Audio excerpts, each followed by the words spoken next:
साथियों, इस वीडियो में मैं आपसे बात करने जा रहा हूं। जैसा कि आप सभी को मालूम है, आरएसएसबी बोर्ड द्वारा फाइनली महिला प्रवेशक एग्जाम की डिस्ट्रिक्ट लोकेशन जारी हो चुकी है। तो आपको डिस्ट्रिक्ट लोकेशन कैसे चेक करनी है, स्टेप बाय स्टेप प्रोसेस बताने जा रहा हूं।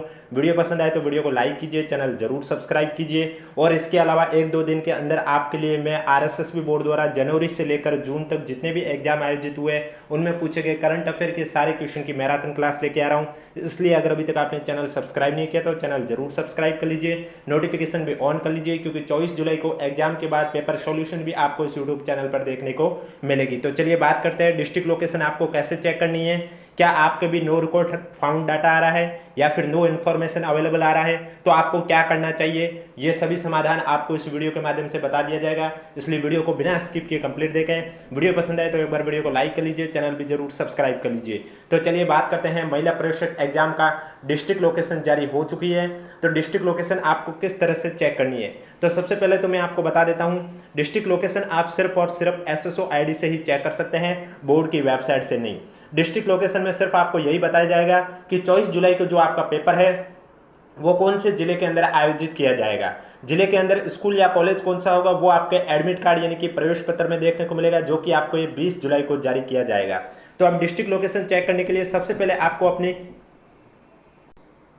आपको एसएसओ आईडी लिखनी होगी। अगर किसी कारणवश आप अपने एसएसओ आईडी भूल गए हैं तो कोई बात नहीं, आप आरएसएसबी बोर्ड का या आरपीएससी आयोग का कोई भी एप्लीकेशन फॉर्म उठा के देख लीजिए, उसके अंदर आपके एसएसओ आईडी लिखी होती है। उसके बाद आपको यहाँ पर पासवर्ड लिखने हैं और फिर यहाँ पर कैप्चा कोड लिखना है। जैसे कि यहाँ पर 473441 दे रखा है, उसी तरह जो आपके कैप्चा कोड लिखे होते हैं वही आपको कैप्चा कोड लिखना है बिना स्पेस दिए। अगर स्पेस दोगे तो एरर आएगी, आपकी एसएसओ आईडी लॉगिन नहीं होगी। उसके बाद आपको लॉगिन पर क्लिक कर देना है। जैसे ही आप लॉगिन पर क्लिक करोगे आपके सामने एसएसओ आईडी ओपन हो जाएगी, जिसमें सबसे पहले आपके पास एक ऑप्शन देखने को मिलेगा रिक्रूटमेंट पोर्टल का, इस पर आपको क्लिक करना होगा।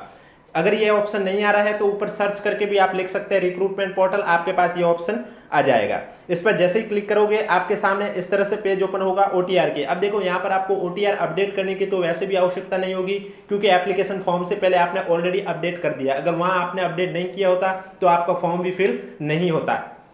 तो यानी कि जो ओटीआर की बेसिक डिटेल है ये तो सब आपके अपडेटेड है। तो इसलिए अब आपको क्या करना होगा, आप जब यहाँ पर पहुंचोगे ओटीआर की प्रोफाइल में जिसमें आपका फोटो होगा, ओटीआर में आपकी बेसिक डिटेल होगी, तो इस पेज को आपको स्क्रॉल करते रहना है। जब आप स्क्रॉल करते रहोगे तो नीचे आपको एक ऑप्शन देखने को मिलेगा नोटिफिकेशन का, और इसी नोटिफिकेशन में आपको एक लिंक देखने को मिलेगा। जैसे कि आप स्क्रीन पर देख सकते हैं, यहाँ पर लिखा हुआ है click here to know your exam district location for supervisor women direct recruitment 2026, यानी कि महिला प्रवेशक एग्जाम 2026 की एग्जाम डिस्ट्रिक्ट लोकेशन आपको चेक करने के लिए इस लिंक पर आप क्लिक कर लीजिए। तो आपको इस पर क्लिक करना है। अब देखो नो रिकॉर्ड फाउंड आ रहा है, नो इन्फॉर्मेशन अवेलेबल आ रहा है, तो उनकी सॉल्यूशन भी मैं बताऊंगा, इसलिए वीडियो को बिना स्किप किए कंप्लीट देखें। और वीडियो पसंद आ रहा है तो एक बार वीडियो को लाइक कर लीजिए, चैनल भी जरूर सब्सक्राइब कर लीजिए, क्योंकि कल नहीं तो परसों के अंदर अंदर मैं आपके लिए आरएसएसबी बोर्ड द्वारा जनवरी से लेकर जून जुलाई तक जितने भी एग्जाम आयोजित हुए उन्हें पूछे गए करंट अफेयर के एक मैराथन क्लास लेके आ रहा हूं। और इसके अलावा 24 जुलाई को पेपर के बाद पेपर की सॉल्यूशन भी आपको इस यूट्यूब चैनल के माध्यम से बता दी जाएगी। तो आपको इस पर क्लिक करना होगा। इस पर जैसे ही आप क्लिक करोगे आपके सामने नया पेज इस तरह से ओपन होगा, जिसमें लिखा हुआ होगा know your centre district location, जिसमें सबसे पहले आपसे पूछा जाएगा एप्लीकेशन नंबर। अब देखो अगर कोई किसी कारणवश कैंडिडेट भूल गया हो अपने एप्लीकेशन नंबर, उसके पास फॉर्म नहीं है, तो वो कहां से लाएगा एप्लीकेशन नंबर। इसके लिए आपको मैं 2 सॉल्यूशन बता रहा हूं, आप कहीं से भी ट्राई कर सकते हैं, 2 में से जो आपके जचे। सबसे पहले तो आपको मालूम होगा महिला प्रवेशक एग्जाम के फॉर्म है वो जनवरी 2026 में फिल करवाए गए थे। तो इसका मतलब आप जनवरी मंथ का मेल या एसएमएस चेक कर लीजिए, क्योंकि जब आपने फॉर्म सबमिट किया था तो सबमिट होने के बाद आपके पास मेल या एसएमएस आया होगा कि आपका वुमेन सुपरवाइजर एग्जाम का फॉर्म सबमिट सक्सेसफुल हो चुका है और उसके एप्लीकेशन नंबर भी जनरेट हुए जो आपको बता दी जाते हैं। तो वहां से भी आप एप्लीकेशन नंबर लिख सकते हैं। अगर वो मेल एसएमएस आपके पास अभी नहीं है, मेल आईडी चेंज हो गई है, मोबाइल नंबर चेंज हो गए हैं या एसएमएस डिलीट हो गए हैं, कुछ भी कारण हो गया हो, तो आपको कुछ नहीं करना है, बैक पे आना है। जब आप बैक पे आओगे तो यहाँ पर ये जो 3 लाइन देखने को मिल रही है, इस पर जब आप क्लिक करोगे तो ये सारे ऑप्शन आपके पास ओपन होंगे, home, my recruitment, get admit card, one time registration, document detail. तो आपको क्या करना होगा, माई रिक्रूटमेंट पर क्लिक कर देना है। इस पर जैसे ही क्लिक करोगे आज तक जितने भी आपने फॉर्म फिल किए वो सब हिस्ट्री आपके सामने होगी। तो वहां पर आपको सुपरवाइजर वुमेन 2026 एग्जाम के सामने व्यू एप्लीकेशन का ऑप्शन होगा, उस पर आपको क्लिक करना होगा। उस पर जैसे ही आप क्लिक करोगे महिला प्रवेशक एग्जाम का फॉर्म आपके सामने ओपन हो जाएगा और उस फॉर्म से आप एप्लीकेशन नंबर है वो यहाँ पर कॉपी करके यहाँ पेस्ट कर सकते हैं। जैसे ही आप एप्लीकेशन नंबर लिखोगे उसके बाद आपसे पूछा जाएगा डीओबी, यानी कि जो फॉर्म के अंदर आपने जो अपनी डेट ऑफ बर्थ लिखी है वो आपको यहाँ पर डेट ऑफ बर्थ लिखनी है। डेट ऑफ बर्थ लिखने के बाद आपको यहाँ पर कैप्चा कोड फिर से लिखना है, जैसे कि यहाँ पर लिखा हुआ 176587, उसी तरह आपके जो कैप्चा कोड लिखे होते हैं वही आपको लिखना है। और ध्यान ये देना है कि स्पेस नहीं लगाना है, बिना स्पेस दिए ये नंबर लिखने हैं। इसके बाद आपको सबमिट पर क्लिक कर देना है। जैसे ही आप सबमिट पर क्लिक करोगे आपके सामने आपको बता दिया जाएगा कि आपका एग्जाम 24 जुलाई को किस समय है। समय तो वैसे भी आपके कल जो नोटिफिकेशन आज मॉर्निंग में जारी हुआ था उसमें लिखा हुआ है 11 से लेकर 2 बजे तक का कुछ समय है, तो उस समय में आपका एग्जाम आयोजित होगा। लेकिन डिस्ट्रिक्ट लोकेशन में सिर्फ आपको यही बताया जाएगा कि आपका एग्जाम कौन से जिले के अंदर है। जिले के अंदर स्कूल या कॉलेज कौन सा है वो आपके एडमिट कार्ड में देखने को मिलेगा, जो कि 20 जुलाई को जारी होगा। इसके अलावा एडमिट कार्ड के साथ जो भी इंस्ट्रक्शन है वो भी आपको क्या क्या लेके जाना है वो एडमिट कार्ड में होगा। लेकिन फिर भी मैं आपको बता देता हूँ, एडमिट कार्ड के साथ साथ आपको क्या लेके जाना है, पारदर्शी बॉल पेन लेके जाना है नीली। इसके अलावा आपको रंगीन पासपोर्ट साइज का एक फोटो लेके जाना है अटेंडेंस शीट पर चिपकाने के लिए, जो कि लेटेस्ट होना चाहिए, 1 महीने से पहले का, पुराना नहीं होना चाहिए। तीसरी चीज आपको लेके क्या जाना है, ID proof original, government ID proof. Majority दी जाती है आधार कार्ड को। अगर आधार कार्ड पर आपकी डेट ऑफ बर्थ कंप्लीट नहीं लिखी हुई है, कंप्लीट का मतलब ये हुआ कि कंप्लीट यानी कि डे लिखा होना चाहिए, मंथ भी लिखा होना चाहिए और ईयर भी लिखा होना चाहिए।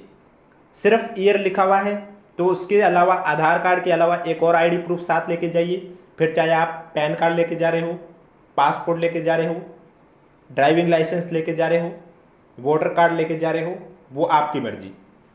और आधार कार्ड पर फोटो है वो अपडेटेड होना चाहिए। अगर वो भी अपडेटेड नहीं है और डेट ऑफ बर्थ कंप्लीट लिखी है तो भी आप एक आईडी प्रूफ साथ में लेके जाइए, जिससे कि वहाँ पर सेंटर पर आपके साथ दिक्कत ना हो। ये तो मैंने बात की कि डिस्ट्रिक्ट लोकेशन आपको कैसे निकालें। अब अगर किसी के नो रिकॉर्ड फाउंड आ रहा है या किसी के नो इन्फॉर्मेशन अवेलेबल आ रहा है तो उनको मैं 3 से 4 बातें बताने जा रहा हूं, उन बातों का आपको ध्यान रखना है। पहली चीज, आप जो डिस्ट्रिक्ट लोकेशन चेक कर रहे हो, अगर कोई डायरेक्ट लिंक से चेक कर रहा है, कहीं कहीं मिल रहा है कि डायरेक्ट लिंक पर क्लिक करोगे आपके डिस्ट्रिक्ट लोकेशन ओपन होगी और वहां आपको अपने जो एप्लीकेशन नंबर डीओबी डाल दोगे तो आपका डिस्ट्रिक्ट लोकेशन शो हो जाएगा, तो वो ना करें, क्योंकि कभी कभी वहां से नो रिकॉर्ड फाउंड आता है। आपको एसएसओ आईडी लॉगिन करनी है। लॉगिन करने के बाद जैसा मैंने प्रोसेस अभी बताया, माई रिक्रूटमेंट में लॉगिन करने के बाद ओटीआर प्रोफाइल आएगी, उसको स्क्रॉल कीजिए, नोटिफिकेशन का ऑप्शन है, उस पर आपको जो लिंक दे रखा है उस पर आप क्लिक कीजिए। इस तरह से अभी जो स्क्रीन पर पेज शो हो रहा है इस तरह से पेज ओपन होगा। इसमें आपको application number, date of birth, captcha को डालकर चेक करना है। डिस्ट्रिक्ट लोकेशन में आपको दिक्कत नहीं आएगी। अगर जो डायरेक्ट लिंक से ट्राई कर रहे हैं तो वो एक बार एसएसओ आईडी को लॉगिन कीजिए, उसके बाद ट्राई कीजिए, आपको दिक्कत नहीं होगी। दूसरी चीज, क्या आपका एप्लीकेशन फॉर्म सबमिट सक्सेसफुल है या नहीं, ये भी कंफर्म कर लीजिए। कभी कभार होता है कि फॉर्म ओपन तो कर लेते हैं लेकिन सबमिट सक्सेसफुल नहीं करते हैं और बीच में ही छोड़ देते हैं, और फिर एग्जाम आता है तब आप सोच रहे हैं कि डिस्ट्रिक्ट लोकेशन निकाल रहे हैं, एडमिट कार्ड निकाल रहे हैं, लेकिन निकल नहीं रहा है। तो वो चेक करने के लिए आपको क्या करना होगा, आपको जाना होगा माई रिक्रूटमेंट पे। आप जब बैक जाओगे, जैसे कि मैंने अभी आपको कहा है, माई रिक्रूटमेंट में आप जाओगे तो जितने भी आपने फॉर्म फिल किए वो हिस्ट्री वहाँ अवेलेबल होगी। तो महिला प्रवेश के सामने आपको ये देखना है, व्यू एप्लीकेशन लिखा हुआ है, इसका मतलब कि आपका फॉर्म सबमिट सक्सेसफुल तो हुआ है। अगर व्यू एप्लीकेशन की जगह वहाँ पर क्लोज लिखा हुआ है तो इसका मतलब ये हुआ कि आपका फॉर्म ही सबमिट नहीं हुआ है। तो आप डिस्ट्रिक्ट लोकेशन एडमिट कार्ड का वेट ना कीजिए, आपका एग्जाम भी नहीं होगा। तीसरी चीज़, इस बात का ध्यान रखना है कि अगर आपने फॉर्म फिल करने के बाद उसे एडिट किया हो तो आपके एप्लीकेशन नंबर के बाद डैश और जितनी बार आपने एडिट किया वो नंबर लिखे होंगे, चाहे 1 है या 2 है। तो आपको क्या करना है, डैश और उसके बाद वाले नंबर नहीं लिखने, डैश से पहले जो संख्या दे रखी है वही एप्लीकेशन नंबर सिर्फ लिख लीजिए, आपकी दिक्कत नहीं होगी। और चौथी चीज, कहीं आपने अपना फॉर्म विड्रॉ तो नहीं कर दिया। एक बार बोर्ड की वेबसाइट पर जाके देखिए कि विड्रॉ का जो आवेदन की तिथि थी, अब विड्रॉ आपका हुआ या नहीं हुआ ये आपको कैसे चेक करना है। तो जो विड्रॉ के लिए लिंक एक्टिव हुआ उस डेट का आप एसएमएस चेक कीजिए, क्योंकि अगर आपने विड्रॉ किया है तो आपके पास एसएमएस भी आया होगा कि महिला प्रवेशक एग्जाम 2026 का फॉर्म आपने सफलतापूर्वक विड्रॉ कर दिया है। तो इस तरह का एसएमएस भी होगा, या आप माई रिक्रूटमेंट में चेक कर सकते हैं कि आपका फॉर्म विड्रॉ हुआ या नहीं हुआ। अगर आपने विड्रॉ कर दिया है तो अब आपके डिस्ट्रिक्ट लोकेशन शो नहीं होगी।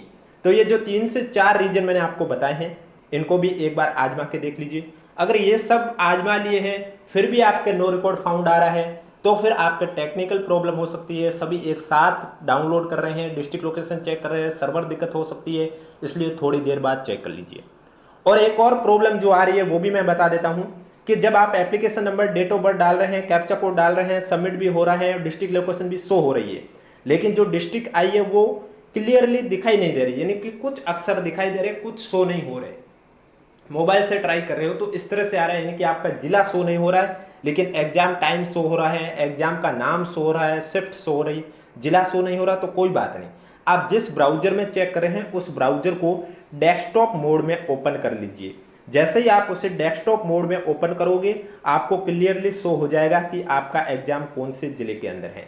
डिस्ट्रिक्ट लोकेशन आज सिर्फ यही बताया जाएगा कि आपका एग्जाम कौन से जिले के अंदर है। अब जिले के अंदर स्कूल या कॉलेज कौन सा होगा वो आपको एडमिट कार्ड में देखने को मिलेगा, जो कि आपके एग्जाम डेट से 4 दिन पहले, यानी कि 24 को एग्जाम है, 20 तारीख को आपके एडमिट कार्ड जारी हो जाएंगे और उसमें आपको बता दिया जाएगा कि आपका एग्जाम है वो कौन से जिले या स्कूल के अंदर आयोजित किया जाएगा।